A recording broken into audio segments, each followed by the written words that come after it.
la la.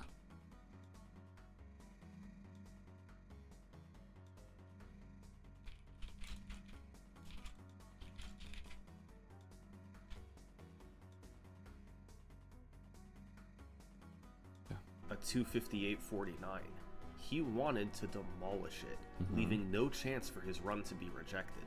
His goal was to take more than 40 minutes off the record and get a sub 215. Dragorn himself wasn't sure if this was possible, but he got community members excited.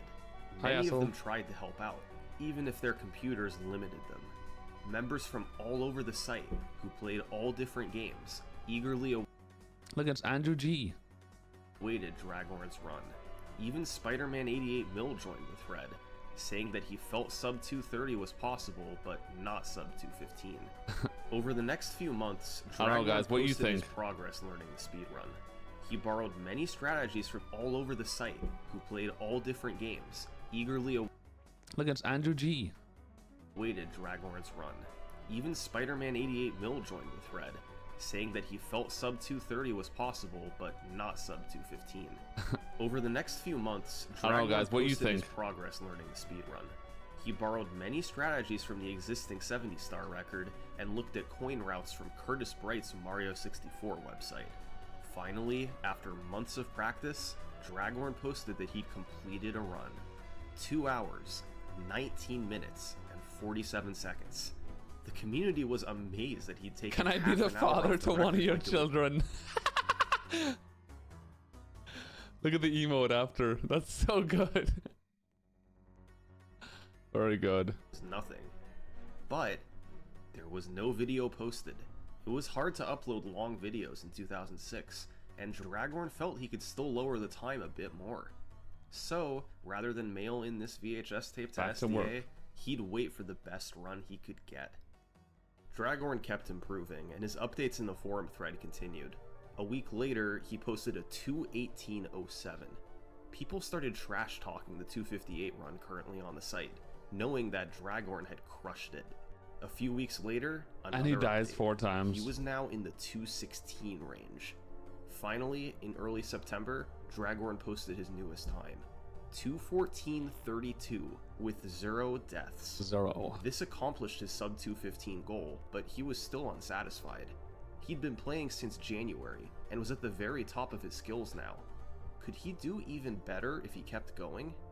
Well, Dragorn continued his attempts, and a few days later, he posted one final update in the forums, 2:10:40. Oh my god. A time that even he thought was impossible.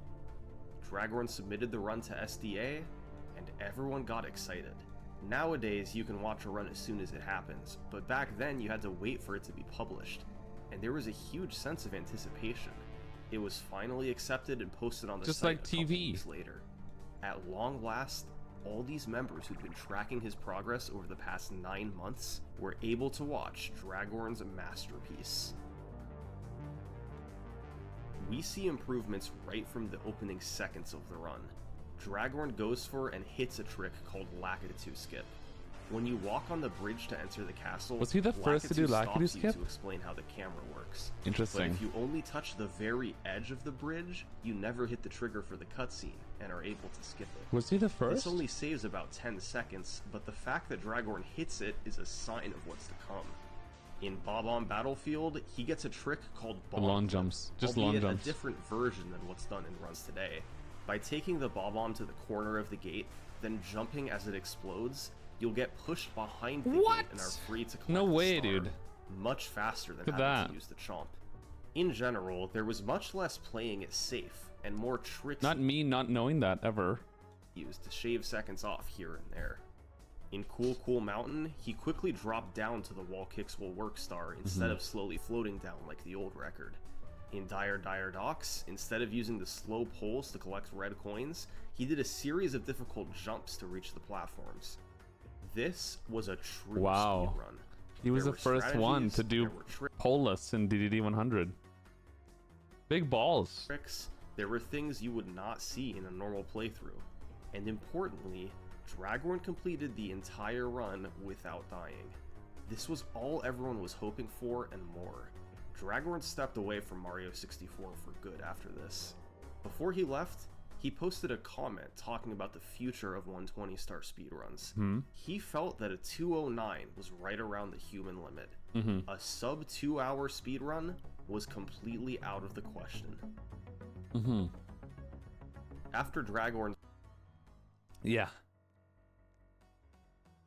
Well, guys, it's like back in 2016 and shit, when I literally used to be in Skype calls with Siglemic, playing RuneScape together, funny enough, an account that I still use today, joking about people talking about 139 being possible. And we used to talk about how stupid it was, and it's like, no, it's not possible, it's just not gonna happen, it's way too hard, it's a joke. No, 2015, rather. This was mid-2015, my bad. I was like, this can't happen, it's just not gonna happen, it's ridiculous.